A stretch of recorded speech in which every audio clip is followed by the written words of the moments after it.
The sun hung high over Arlington National Cemetery, casting long shadows across the endless rows of white gravestones that stood like silent guardians. President Donald Trump walked slowly alongside the head of security, pausing briefly at a wreath-laying ceremony. The atmosphere was hushed and reverent, cameras flashing discreetly from a distance. Amid the sea of solemn faces, one Army officer stood rigidly at attention, his gaze locked on the president. His nomatag read, Captain Elijah Brooks. As the ceremony drew to a close, Elijah hesitated, then stepped forward. A Secret Service agent moved quickly to intercept him, but Trump raised a hand, signaling them to stand down. Let him speak. Elijah saluted sharply.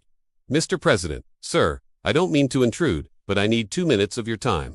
It's about a promise I made and someone you once knew. Trump studied the young officer, curiosity flickering in his eyes. Go on, he said quietly. I promised a fallen soldier's mother I'd deliver something when the moment was right. I believe that moment is now. Elijah reached into his uniform pocket and produced an old letter. The paper yellowed with age. Trump's expression shifted, recognition mingled with sorrow. Whose name is on that letter? He asked softly. Elijah Carter, sir. He was my best friend. The crowd around them grew silent. Trump's eyes narrowed, his tone heavy with memory. I remember that name. Elijah handed him the letter. The envelope was frayed at the edges. The handwriting faded but clear. In the corner, Private Elijah Carter. Trump took it reverently, holding it as though it were a sacred relic. I never read it, Elijah explained. He made me swear it would go directly to you if he didn't make it home. Trump nodded slowly. Carter was on my personal detail. During the campaign, quiet, sharp, loyal, but before that, he was my best friend in high school. We enlisted together, same first name. We used to joke about it. With deliberate care, Trump opened the letter. The cemetery seemed to grow even quieter as he read.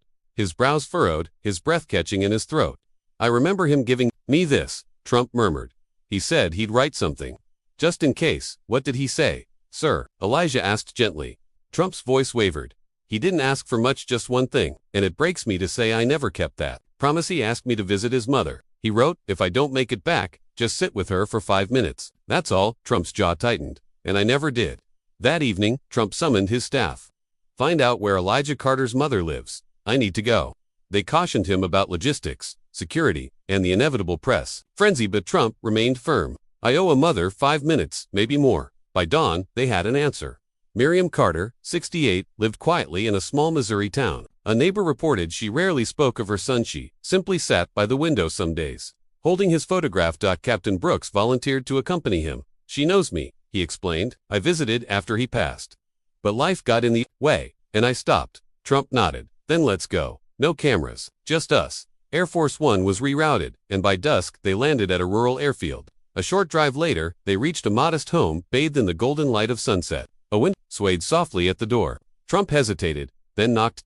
No answer. He tried again, lighter this time. The door creaked open. Miriam Carter stood before them, frail, silver-haired, her frame small but steady. Her eyes, dulled by years of grief, first fell on Brooks. You came back, she whispered. Then she looked at Trump. Her hand flew to her mouth. It's you. I'm Donald Trump, ma'am, he said gently. But today, I'm just a man here to keep a promise your son asked of me. Her lips trembled. You're late. Trump bowed his head. I am, and I'm sorry. Tears welled in her eyes. I used to watch the TV, searching your face, hoping, waiting, just maybe. She opened the door wider. Come in. Inside, the house was a living memorial.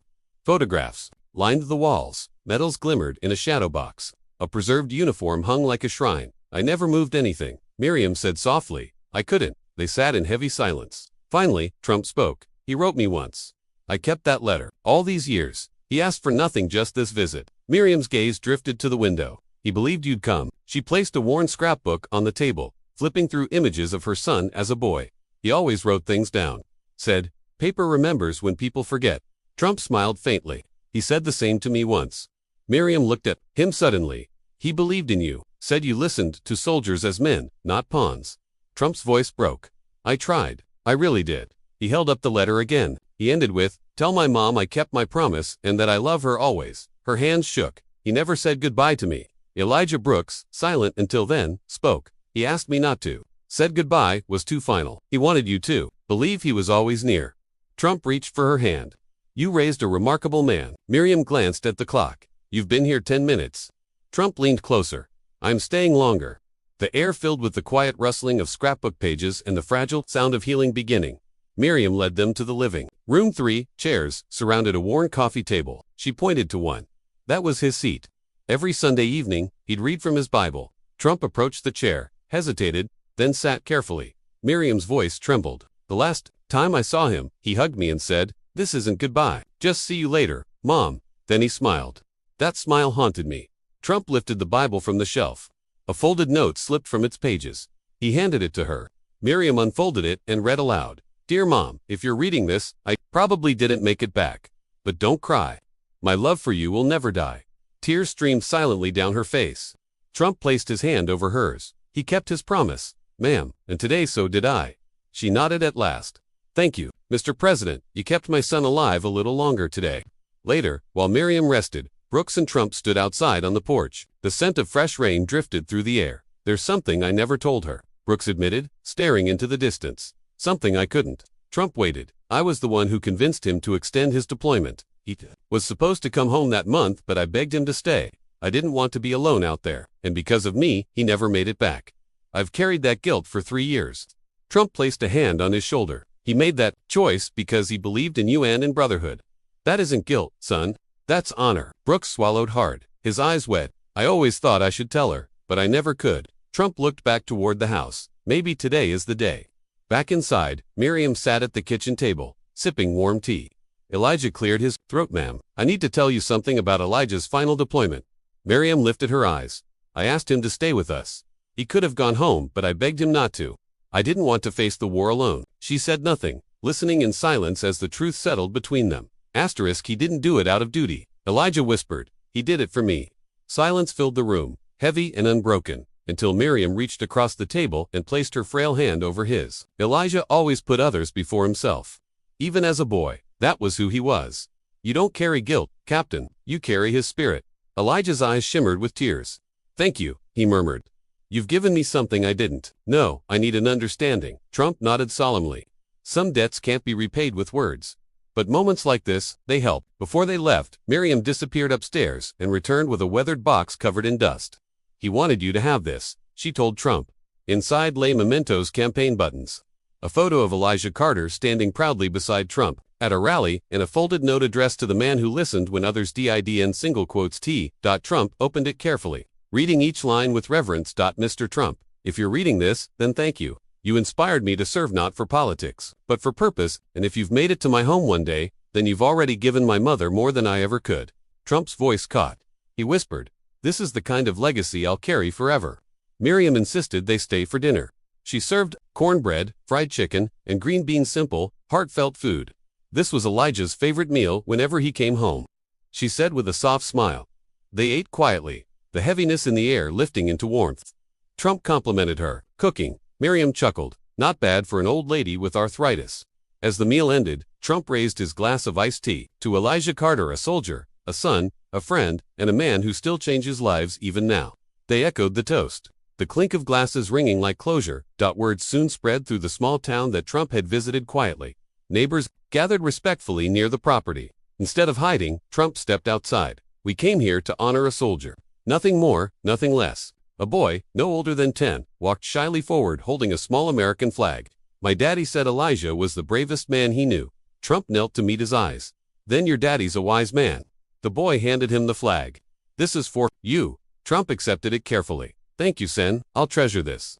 That evening, a local veteran invited Trump to speak at the town square. Trump hesitated, then agreed. Under a starry sky, beside a modest memorial, he spoke with uncharacteristic humility.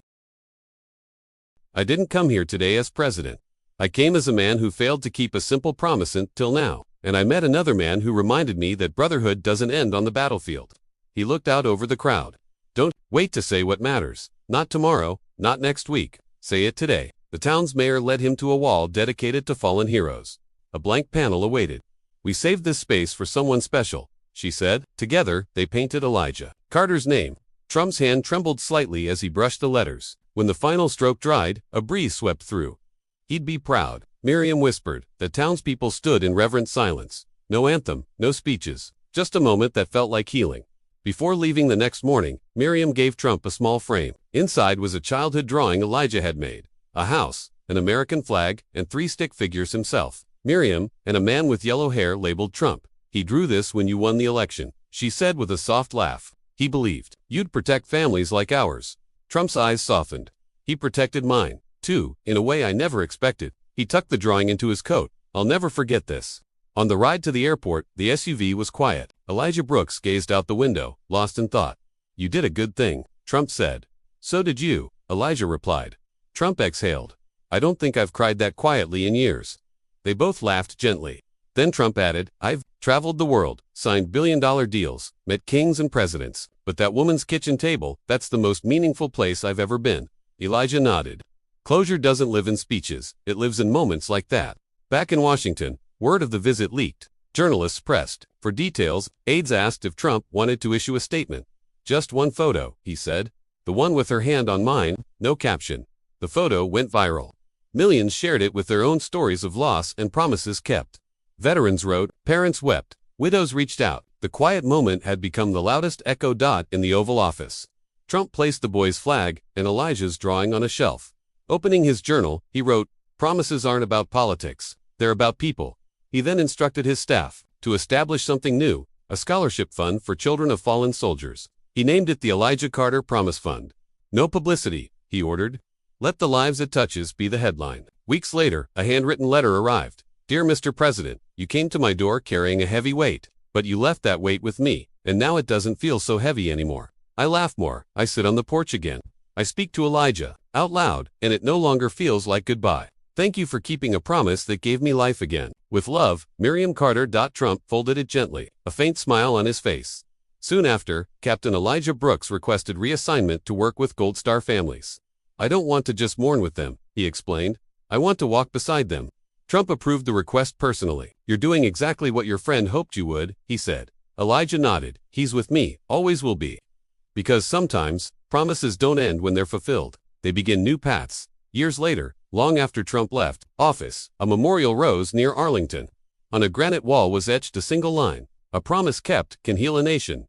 Beneath it, two names stood side by side, Elijah Carter and Donald J. Trump. Visitors often paused there, not always knowing the full story, but feeling its weight, and in a quiet Missouri home, a silver-haired woman still sat by her window, smiling softly at the breeze because she knew her son had kept his word, and so had the man he believed in.